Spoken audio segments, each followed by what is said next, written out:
Dear students, this is the relationship between the Kp and Kc for the various reactions. It is a very important topic for the NEET. The questions will come from this topic, and this will be the very helpful. So we will start here.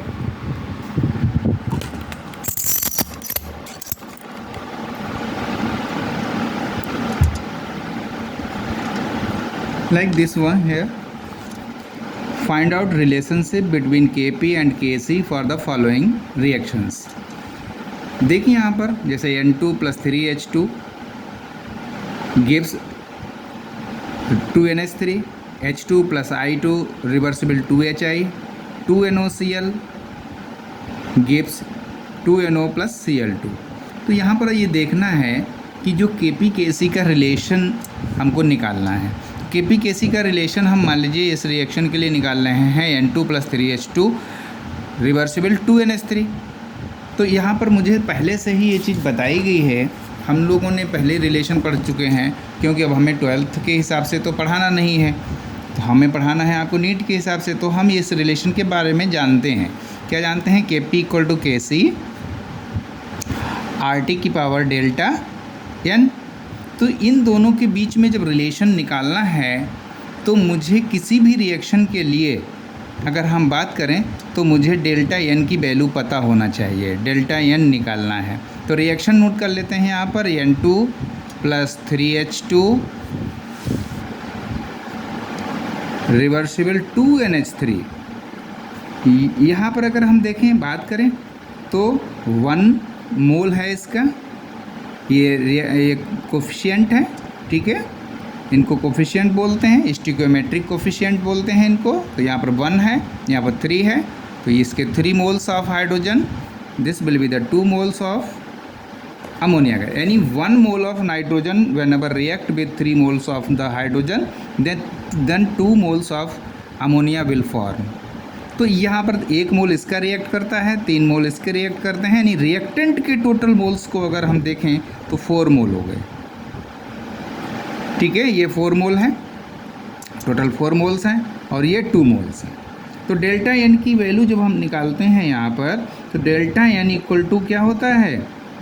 ΔN number of moles of product minus number of moles of reactant,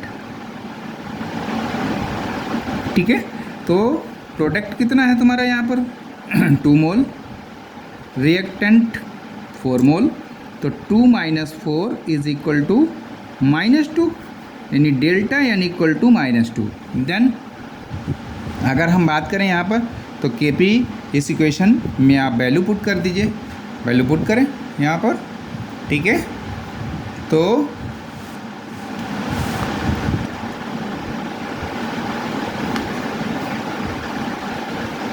Kp = Kc RT⁴ΔN, ठीक है। तो Kp = Kc RT⁻², ऐसे भी वहाँ पर लिखा हो सकता है। अगर हम देखें तो यहाँ पावर -2 है, तो इसको हम लिख सकते हैं Kp = Kc / RT⁻², ऐसे भी तो लिख सकते हैं। और एक तरीका है इसका लिखने का, ठीक है, ऐसे भी हो सकता है, डायरेक्ट लिख दे। ये ऑप्शन पर डिपेंड करता है, totally depend on your the options given in the question. तो यहाँ पर कोई वो नहीं है, ये ऑप्शन जैसा भी हो, अगर ऐसा भी हो सकता है, वहाँ पर इस तरीके से भी लिखा हो सकता है, या Kp = Kc × 1/RT⁴², ये भी हो सकता है, RT⁴², ऐसा भी हो सकता है, ठीक है। और क्या हो सकता है? कुछ और हो सकता है, तो Kp = इधर ले जाएं इसको, Kp × RT⁴² = Kc, ऐसा भी हो सकता है। तो कई देखिए कितने रिलेशन बन गए, एक ये दूसरा हो गया, ये थर्ड हो गया, ऐसे तीसरा बन गया, ऐसे ये चौथा बन गया। तो 4 तरीके से आपको वहाँ पर अगर आपसे पूछता है कि इस रिएक्शन के लिए केपी और केसी का रिलेशन क्या है, तो इनमें से 1 2 3 4 इनमें से कोई भी आपको जो है वो ऑप्शन दे सकता है। अब हड़बड़ाहट होती है वहाँ पर, हम थोड़ा सा दिमाग हर बच्चे के साथ होता है, सभी के साथ होता है, मेरे साथ भी होता रहता है कि जनरली रैंडम अगर कोई चीज़ अटरैंडम आप बैठे हैं एग्ज़ाम में और वहाँ पर कोई भी इस तरीके से आता है तो होता है। अगर हमारी प्रीवियस प्रैक्टिस नहीं है, हमने प्रैक्टिस नहीं की है, तो थोड़ा सा प्रॉब्लम होता है कि हमें प्रैक्टिस करनी ही चाहिए, इसलिए प्रैक्टिस ज़रूरी होती है। थोड़ा सा कैमरा गड़बड़ कर रहा है मुझे लग रहा है।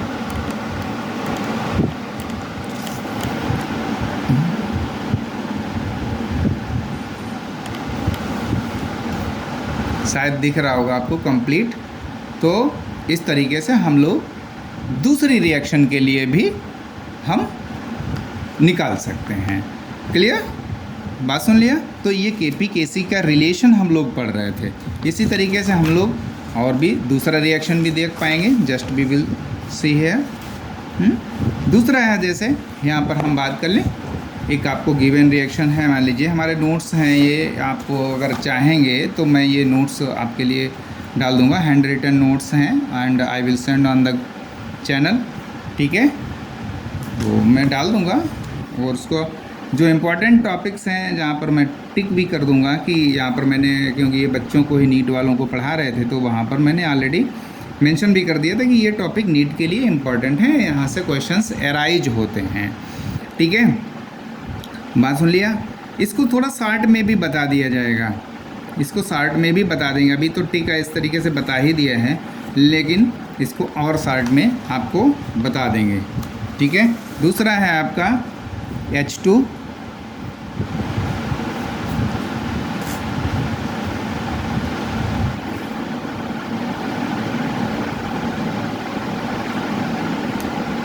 ये this is the second one, H2 plus I2 reversible 2HI, ये रिएक्शन है। अब देखिए यहाँ पर H2 ये कितना है, 1 मोल है, ये भी 1 मोल है, तो टोटल रिएक्टेंट आपके हो गए हैं 2 मोल्स। अगर हम प्रोडक्ट की बात करें तो ऑलरेडी यहाँ पर कोफिशिएंट जो आपको दिया हुआ है, स्टिक्योमेट्रिक कोफिशिएंट बोलते हैं, वो 2 है, यानी 2 मोल है। 1 मोल हाइड्रोजन 1 मोल आयोडीन के साथ रिएक्ट करता है तो 2 मोल हाइड्रोजन आयोडाइड को प्रिपेयर करता है, ठीक है, बनाता है, तो 2 मोल से आती है। यानी अगर हम डेल्टा एन क्या है, number of moles of product minus moles of reactant, तो 2 minus 2, 2 minus 2 is equal to 0। अब वैल्यू पुट कर दें डेल्टा एन की, तो मुझे पता है Kp equal to Kc RT की power delta n. Delta n की बात करते हैं, जब डेल्टा एन की बात करेंगे यहाँ पर कितना है, वैल्यू 0 है, 0 पुट कर दीजिए, तो R और T की पावर 0। किसी की पावर अगर 0 होती है तो उसकी वैल्यू जो हो जाती है वो 1 के बराबर हो जाती है, 1 के बराबर हो गई। ठीक है, तो Kp equal to Kc into 1, तो Kp equal to imply that sign, Kp equal to Kc। यानी अगर आपके नंबर यहाँ पर डेल्टा एन की वैल्यू 0 आती है तो Kp और Kc आपस में बराबर हो जाते हैं, आपस में बराबर होते हैं। कब बराबर होते हैं, जब डेल्टा एन की वैल्यू जो होती है वो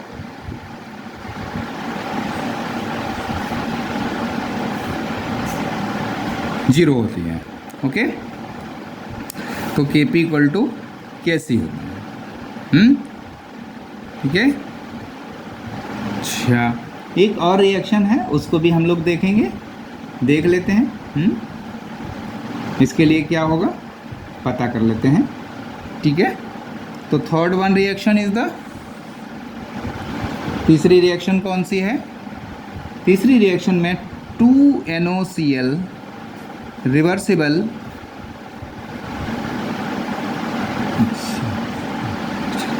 लाइट चली गई, ठीक है। तो यहाँ पर 2NOCl रिवर्सिबल, ये भी गैस है, देखिए गैस के लिए ही यहाँ पर लिया जाता है 2NO, ये भी गैस है, प्लस Cl2। अगर सॉलिड होगा तो होगा तो रिएक्शन में रखेंगे, उसके लिए कोई प्रॉब्लम नहीं है, तो काउंट करते ही हैं। लेकिन जब दूसरी वैल्यूज़ निकालते हैं जहाँ पर हम रिलेशन लिखते हैं तो प्रॉब्लम होती है Kp Kc के बीच में। तो यहाँ पर अगर हम बात करें डेल्टा एन की वैल्यू, डेल्टा एन की वैल्यू कितनी होगी भैया? डेल्टा एन की वैल्यू कितनी होगी? प्रोडक्ट कितना है तुम्हारा? ये 2 मोल्स है, ये 2 मोल्स हैं, ये 1 मोल, टोटल 3 मोल्स हो गए। ये तो 2 मोल्स हैं, तो डेल्टा एन इक्वल टू कितना हो गया? 3 - 2 = 1, ठीक है। तो Kp equal to Kc RT की पावर डेल्टा n, कोई बात नहीं। तो Kp equal to Kc, value कितनी है? प्रोडक्ट माइनस रिएक्टेंट का 1 आई है, तो RT की पावर 1। एम्प्लॉई का साइन लगा दें, यहाँ पर दिख भी रहा है कि कैमरे से आउट, मोबाइल से आउट ना हो, ठीक है। तो यहाँ पर देखें क्या लिखेंगे? Kp equal to Kc into RT, ये एक रिलेशन हो गया। यहाँ इंटू में है, मल्टीप्लाई में है, इधर जाएगा तो डिवाइड में हो जाएगा। अब वहाँ पर हमारा थोड़ा सा दिमाग कॉन्सेंट्रेट नहीं करता है कभी कभी, तो वो क्या लिख सकता है? ये भी तो लिख सकता है Kp/RT, ये इंटू में है यहाँ, ध्यान रखिए, हैं, इक्वल टू Kc। हम वहाँ पर प्रॉब्लम में आ जाते हैं कि अरे ये रिलेशन कहाँ है, ये तो है ही नहीं। इसको इधर ले जाओगे, ये इधर मल्टीप्लाई में है तो इधर डिवाइड में चला गया, समझ रहे हैं? ठीक है। तो अगर ये मल्टीप्लाई में है, इसको इधर लाओगे, ठीक है, तो ये जनरली देता है, ऐसे ही देगा। लेकिन अगर बाय द वे अगर इधर प्लस में होगा तो इधर माइनस में जाएगा, अगर इधर मल्टीप्लाई में है तो इधर डिवाइड में चला जाता है। ये चीज़ें हमें केवल रिलेशंस पता होना चाहिए और उसी के अकॉर्डिंग हम अपने रिलेशन को फाइंड आउट कर सकते हैं। तो Kp/RT इंटू Kc, इधर मल्टीप्लाई में है तो अगर हम इसको RT को अब यहाँ पर देख लें तो थोड़ा सा पता लग जाएगा ना। यहाँ पर देखिए Kp equal to Kc into RT। Kp और Kc में अगर हम बात करें, कंपेयर करें, ठीक है, रिलेशनशिप के साथ साथ कभी भी कंपेयर भी पूछ ले कि इसका Kp और Kc बड़ा है क्या, तो देखिए Kp कब Kc के बराबर होता है? जब RT से मल्टीप्लाई करते हो आप। जब RT की वैल्यू से मल्टीप्लाई होता है Kc की वैल्यू को, तब वो Kp के बराबर होता है। इसका मतलब है कि Kp is greater than Kc। अगर हम यहाँ पर देखें तो हमें लग जाता है कि Kp is greater than Kc। इस रिएक्शन के लिए Kp क्या होगा? बड़ा होगा। Kp is greater than Kc होगा। ये भी रिलेशन है,